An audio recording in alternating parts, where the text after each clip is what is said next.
మెల్లగా అన్నకు సెల్ వెనుక పెట్ట నారాయణ అమ్మ సైడ్ ఉండమ్మా అమ్మ సైడ్ ఉండవు సార్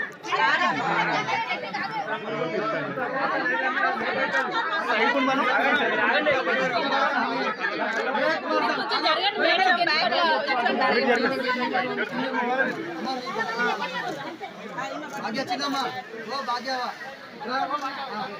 కూసో కూసో కూసో కూసో ఏమో పడతాను తీసుకున్న వాళ్ళని భయం బయటికి తీసుకోండి వైరాడ్ బెట్ట చిచ్చాల మైక్ మైక్ చిచ్చాడ మామ ముందు ముందు తాళించి చూస్తున్నా మనకు కెమెరా కొంచెం చేసాము ఫ్రీ బస్సు చేసాము, రైతులకు రుణమాఫీ చేసాము, 200 యూనిట్ల విద్యుత్ చేసాము, రాజీవ్ మన ఆరోగ్యశ్రీలో 5 లక్షలు పెంచాము, మరి సిలిండరు ఇచ్చాము.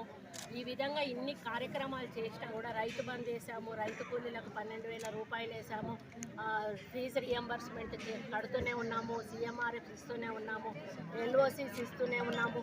ఈ విధంగా చెప్పుకుంటూ పోతే లెక్కలేనన్ని కార్యక్రమాలు మేము ప్రజల్లో చేస్తూనే ఉన్నాం. కాకపోతే అదేంటి అంటే ప్రజల్లో అది క్లిక్ అవ్వలేదు.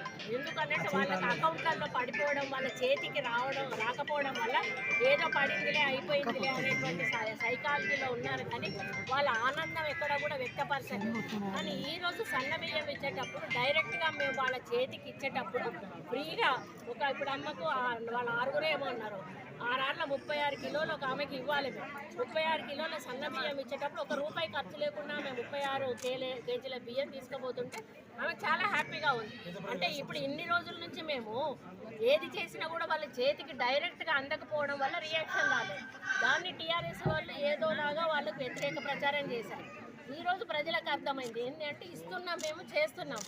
ఈ విధంగా ఇవ్వడం వల్ల వాళ్ళకి ఫిజికల్గా రీచ్ అవ్వడం వలన దాని మీద చాలా స్పందన ఉంది ప్రజల్లో. తెలంగాణ మొత్తంలో కూడా చాలా హ్యాపీగా ఉన్నారు ప్రజలు. దీన్ని బేస్ చేసుకొని మేము మిగతా కార్యక్రమాలను కూడా మళ్ళీ వాళ్ళకు రివైజ్ చేసి మేము ఏమేం చేసాము, ఏం జరిగింది, ఎన్ని కోట్లు ఖర్చు పెట్టాము అనేదంతా కూడా వాళ్ళకు మళ్ళీ వాళ్ళ నోటీస్లోకి తీసుకుపోవడానికి ప్రయత్నం చేస్తాం.